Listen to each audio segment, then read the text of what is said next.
ఇంకా 3 చిన్న సైజు ఉల్లిపాయలు ఇలా సన్నగా తరిగి, కొంచెం నెయ్యి, జీలకర్ర, లవంగాలు, చెక్క మొగ్గ వేసి ఫ్రై చేస్తున్నాను.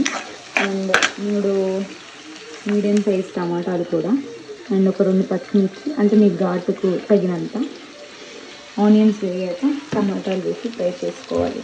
Friends, welcome to my channel. ఇవాళ ఆలు కుర్మా చేస్తున్నాను. సో దానికి కావాల్సినవి, ఫస్ట్ ఒక 4 పొటాటోస్ బాయిల్ చేసి పెట్టుకున్నాను, లైట్గా సాల్ట్ వేసుకొని. కావాల్సిన వాళ్ళు కొంచెం పసుపు కూడా వేసుకోవచ్చు. అందులోకి ఆనియన్స్ ఇలా గోల్డెన్ ఫ్రై అయ్యాక ఆల్రెడీ కట్ చేసి పెట్టుకున్న టమాటోస్ అండ్ పచ్చిమిర్చి,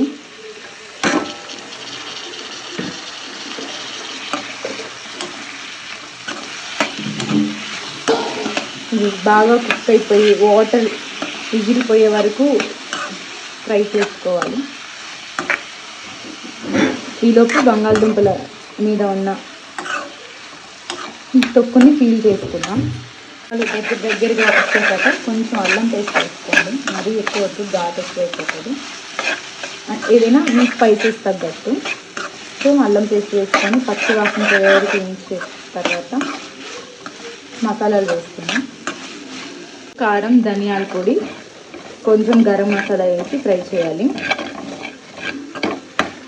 తర్వాత చిక్కటి పెరుగు చిలుపుకొని కొంచెం వేసుకోండి, గ్రేవీలా వస్తుంది. సగం గ్లాస్ పెరుగు. ఇది కొంచెం సేపు ఆగాక వాటర్ పోద్దాం.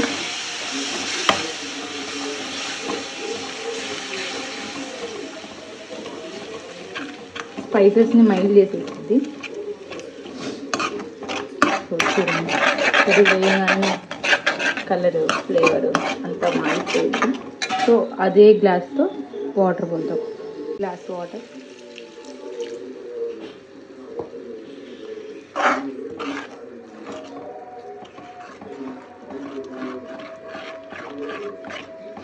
గ్రేవీని బట్టి వేసుకోండి వాటర్. పొటాటోని పీల్ తీసేసాను. ఇందులో బాగా మెత్తగా ఉన్నవి కొంచెం స్మాష్ ఇలా పీస్ చేసేసి గ్రేవీలో వేసేయండి. కొంచెం అంటే ముక్కలుగా కాకుండా ఇలా.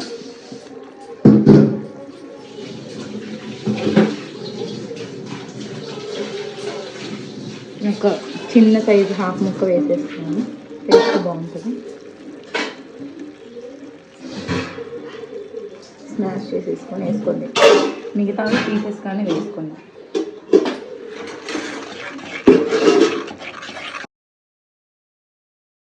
సరిపడా చేసుకున్న పొటాటోస్ వేద్దాం.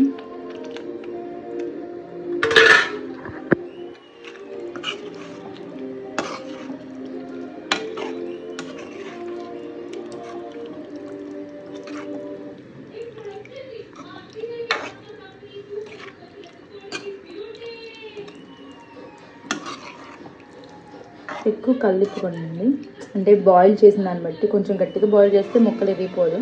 అది కొంచెం ఎక్కువే బాయిల్ అయింది, సో నేను కలిపేస్తే మెత్తగైపోతుంది అన్నమాట. సో ఇలా కొంచెంసేపు ఉడికిచ్చేసి గార్నిష్ చేస్తే అయిపోయి కొత్తిమీర, పుదీనా.